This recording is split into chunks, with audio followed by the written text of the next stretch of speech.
Pas de panique, la chronique dédiée au secourisme sur RCM. Bonjour Lorraine. Bonjour Vincent, bonjour Anthony. Nous avions parlé des détecteurs, quand ça sonne, tout ça, comment on les arrête, mais c'est surtout là, c'est comment on réagit face à plusieurs situations. Oui, s'ils sonnent pour de vrai. Pour de vrai. Ouais. Donc en effet, on avait vu que le détecteur, on vérifiait les piles au moment où on changeait d'heure et qu'il était obligatoire. Mais après, le but du détecteur, c'est de nous informer quand il y a des fumées toxiques. Oui, pas à n'importe quelle heure quand même. Et le pire étant, tu dis pas n'importe quelle heure, mais le danger c'est la nuit.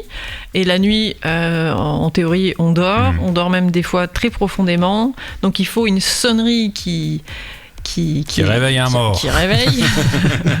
Donc c'est pour ça que ça sonne très fort. Bah ouais. Et qu'en effet, il est là pour nous prévenir d'un danger. Le danger, ce sont les fumées toxiques d'un potentiel incendie.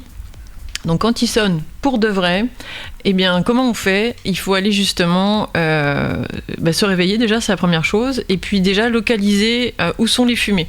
Quand il sonne pour de vrai, là il faut aller chercher où est le danger pour s'en éloigner ou s'en soustraire le plus vite possible.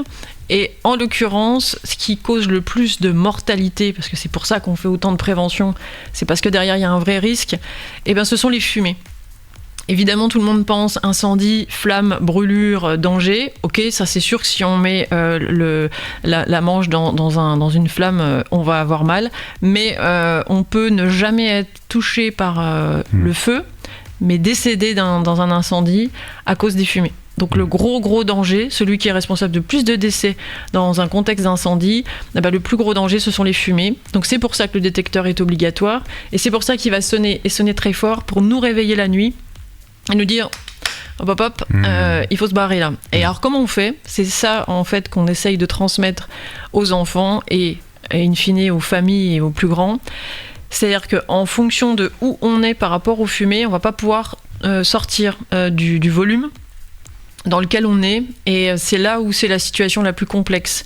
On prend la situation la plus simple, ça sonne, on est au rez-de-chaussée, on regarde dans le couloir est complètement libre de fumée, on peut y aller, ou alors il y a un petit peu de fumée au-dessus, mais en tout cas on n'est pas gêné pour respirer, on ne tousse pas, on sort, et qu'est-ce qu'on fait avant de sortir ? On ferme la porte. Oui, on ferme toutes les portes derrière nous. Faut penser à ça. Toutes les portes. Après être sorti, c'est mieux.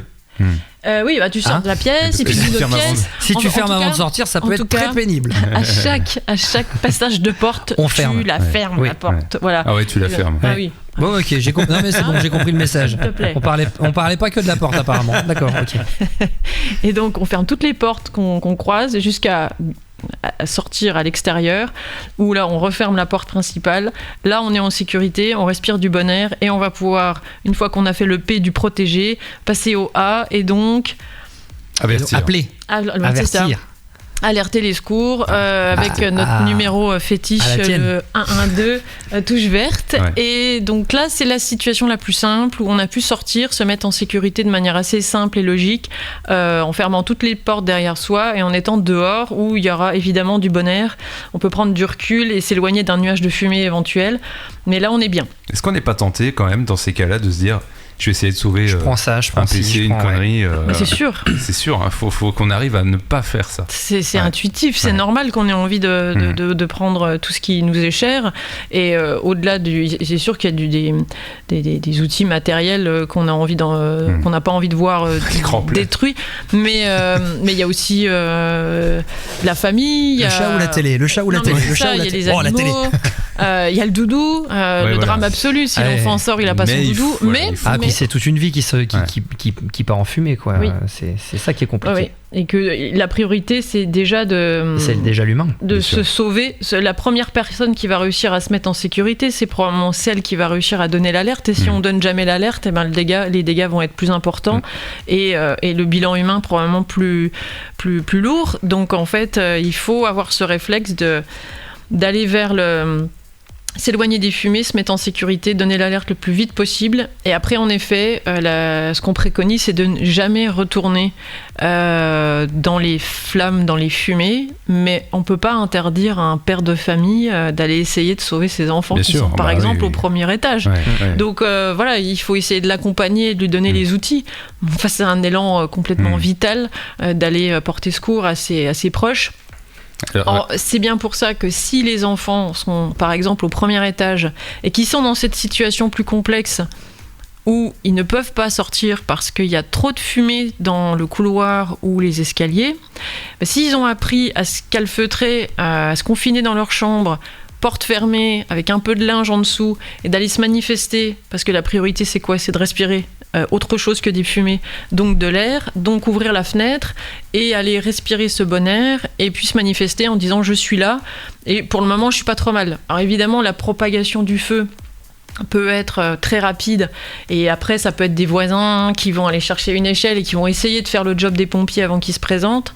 Donc, mais en fait cette situation-là est vraiment la plus complexe, mais elle n'est pas perdue d'avance. C'est pour ça qu'on veut transmettre aux enfants cette manière de raisonner quand le détecteur sonne. Le danger, ce sont les fumées, on ferme toutes les portes derrière soi. Et si on ne peut pas sortir, on ferme bien les portes aussi, on calfeutre au maximum en mettant du linge sur les interstices pour éviter que la fumée passe. Le danger étant vraiment les fumées. Et ensuite, on va se mettre à la fenêtre et l'objectif, c'est de respirer du bon air. C'est ça, se mettre en sécurité dans un contexte d'incendie. C'est vraiment respirer du bon air. L'importance de fermer les portes aussi, on peut y venir, parce que les gens nous entendent dire on ferme les portes. Dans la panique, c'est pas toujours évident d'y penser, mais il faut essayer d'y penser, puisque la propagation du feu, elle se fait également par l'air, et en fermant et en cloisonnant, on le confine un peu plus, et on a des chances de le ralentir. Et on le voit beaucoup dans les incendies. On est dans une région, alors je sais pas si c'est la région qui veut ça, mais je pense surtout à l'année dernière et début de cette année, on en a eu quand même pas mal dans le secteur des incendies d'habitation, et ça va à une vitesse folle, certainement parce que ça c'est pas fait, et alors dans la panique c'est pas évident, mais pas de panique justement. Mais voilà, c'est ça. Et en faisant ces choses-là qui sont toutes bêtes, on permet peut-être au secours d'arriver à temps et d'intervenir dans un cas qui est moindre pour le coup. Oui. Oui. Et c'est sûr qu'il y a eu des histoires qui ont servi à faire passer ces messages au grand public, notamment une fois un simple feu de boîte aux lettres dans une cage d'escalier. C'était dans la région parisienne. Donc quelqu'un, vraiment un ado qui a juste envie de s'amuser, qui met le feu à un papier dans une boîte aux lettres, ça part sur tout le mur des boîtes aux lettres, ça s'enflamme, ça part sur toute la cage d'escalier, les appartements, ils n'avaient quasiment rien, mais toutes les personnes sont sorties sur le palier, en fait pas toutes, mais beaucoup, et sont mortes intoxiquées par les fumées. Alors qu'en restant chez elles, calfeutrées, elles auraient pu survivre. Ouais. Donc ça fait froid dans le dos, et on se dit que fermer une porte, c'est quand même à la portée de tous, donc il n'y a pas besoin d'être docteur, infirmier, héros, pompier, passer 15 tractions. Non, fermer une porte pour sa sécurité, c'est vraiment très très très facile. En revanche, ce qui n'est pas simple, en effet, c'est d'y penser au moment où on va être en panique. Le but de Pas de panique, c'est justement de transmettre ces gestes réflexes, et qui deviennent justement des réflexes, et qu'on se dise ok, détecteur sonne, où sont les fumées, je ferme les portes. Ça a été transcrit dans un livre vers l'éducation envers les enfants. Oui, alors Pas de panique, le détecteur de fumée a sonné, on retrouve les personnages Anna et Anton qui sont réveillés en pleine nuit par le détecteur. Ça se passe la nuit parce que, comme je vous l'ai dit, la plus grande mortalité, le plus grand risque, ce sont les incendies la nuit. Donc ensuite, il y a ces deux possibilités, le couloir libre de fumée, le couloir en fumée, et on apprend justement à fermer les portes, à se manifester à la fenêtre de manière on va dire assez cool dans l'album, mais c'est comme ça que ça pourrait être fait en pratique. Si tout est fait dans le bon ordre, on s'éloigne des fumées, on ferme les portes, on donne l'alerte, les pompiers arrivent, et qu'on soit en bas ou au premier étage, eux, ils ont largement les moyens de venir nous chercher une fois que nous, on est en sécurité. Et au-delà, d'ailleurs, dans les logements multiples, s'il y a un ascenseur, on ne le prend pas. Oui, très important, c'est un message aussi qui est passé, savoir que le système électrique il peut complètement s'arrêter. Si on a eu l'idée de se réfugier dans l'ascenseur pour évacuer en se disant « Ah, il y a des fumées dans l'escalier, mais je prends l'ascenseur », très très mauvaise idée, puisque à partir du moment où le système électrique va s'arrêter, l'ascenseur ne va plus fonctionner, vous serez bloqué probablement en plus entre 2 étages où vous aurez beaucoup de mal à vous manifester et malheureusement les fumées vont finir par envahir l'ascenseur. Donc il y a eu des drames par rapport à ça aussi qui ont fait que j'ai souhaité que ce message-là, on prend pas l'ascenseur en cas d'incendie, même quand il n'y a pas de fumée, parce qu'on ne sait jamais comment ça va évoluer. Donc soit on peut sortir par les escaliers, soit on peut pas, mais l'ascenseur on oublie. Bon voilà ce qu'on retrouve. D'ailleurs, il est bien précisé dans tous les établissements publics ou privés, je pense aux logements multiples comme tu dis, c'est précisé normalement sur chaque ascenseur, ne pas prendre en cas d'incendie. C'est ça. Mais voilà, on le rappelle. Après, il suffit de savoir lire. On le rappelle. Et il y aura toute une déclinaison. L'objectif de Pas de Panique 112 étant de donner les clés aux enseignants pour transmettre ces messages importants aux élèves.